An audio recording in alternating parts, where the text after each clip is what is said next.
Hello again, everybody, and welcome back to SFF180. It is Monday, September the 14th, and it is time for Mailbag Monday. And can you believe it? This is what the mailbag looks like this week. Actually, this is about the last 2 weeks worth of material. There has been a drought lately in the mail, unlike any that I've seen in a great many years. And, to be honest, I'm kind of at a loss to explain it. Either publishers just aren't putting stuff out, which I know isn't the case, or the publicity teams, they're just not really getting on the ball, which I worry is a bit more of the case. I have been talking not only to publicists, many of whom are like, oh yeah, we'll get you this. But I've been talking to a lot of writers lately.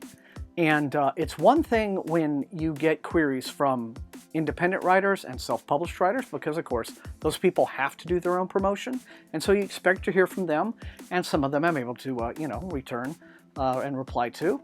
But it's another thing entirely when you have a writer who is published by one of the big 5 imprints, and they are emailing me saying, do you know I've got this book coming out? Have you seen my book? Has my publisher gotten my book to you? Have they contacted you?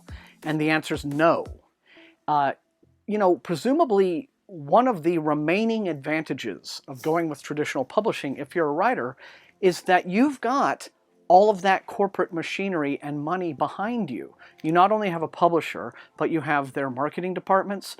You've got the full weight of all of the industry connections that they've made.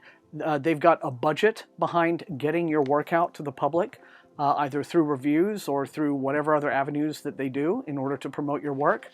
And when you see them not doing that work, for me, I got books everywhere, but for me it's a real disappointment for the writers. I am disappointed and saddened on behalf of the writers, who I am hearing from. And but in any event, I don't want to rant all day. I could rant all day about that little problem, but it's a real pity. And so, long and short of it is, big 5 publishers, if you want to keep this traditional publishing thing going, into the 20-teens and the 2020s, and make it the viable, still the preferred method of real success as a writer for your talent, you need to be getting out there and pushing your talent. You need to be promoting these people. So this is 2 weeks of a mailbag for me. It should look better than this, all right? And not just for me. I'm sure other reviewers, it's just as dry. Yeah. So let's see what we've got out there.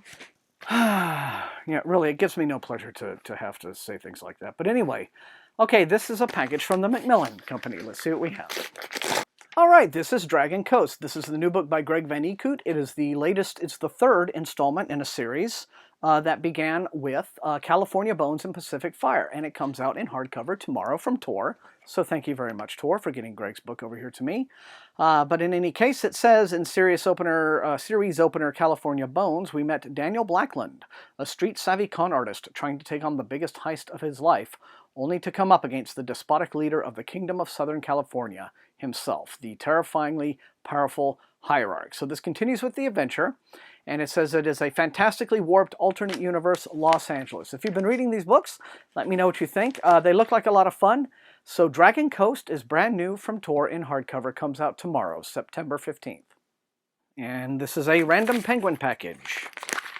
All right then, this is a book called Rogue. It appears to be a young adult book. It's the 3rd in a series called The Paladin Prophecy. It is the final installment in Twin Peaks co-creator Mark Frost's exciting YA adventure series.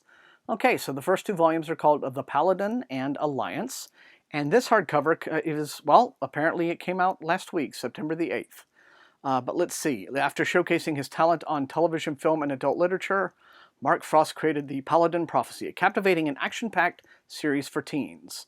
In the anticipated final book, Rogue, Will West has, well, again, don't want to give away any spoilers, but for fans of this series, Rogue is now out in hardcover from Random House Books for Young Readers. And here is a Pyre title from Prometheus Books. This is the arc for Nebula Awards Showcase 2015. This is an anthology, of course, showcasing, I guess, Nebula, both shortlisted and longlisted works of fiction. Let's have a look and see what is in this one, shall we? The editor is Greg Bear. Okay, so we have stories by Rachel Swirsky, Matthew Kressel, Sophia Samatar, Aliette de Bedard, Christopher Barzak, Alaya Dawn Johnson, Sarah Pinsker, Ken Liu, the Litigation Master and the Monkey King, Anne Leckie has an excerpt in here from Ancillary Justice, of course, Robin Wayne Bailey. Nayla Hopkinson, excerpt from her novel Sister Mine. So December 8th from Pyre, the Nebula Awards Showcase 15 anthology edited by Greg Bear. And finally we have this boxy looking thing from Random Penguin. Let's see what it's all about, shall we? I don't know if you can see this very well on camera, but this is a shrink-wrapped box set. It is Penguin Science Fiction postcards, 100 book covers in one box. Well, let's just open this up and see what it's all about, because, I mean, if you are a fan of, I guess, retro science fiction art, this might be of some interest to you. Okay, so it opens up like this, and I guess some postcards in here, and it has this little intro here.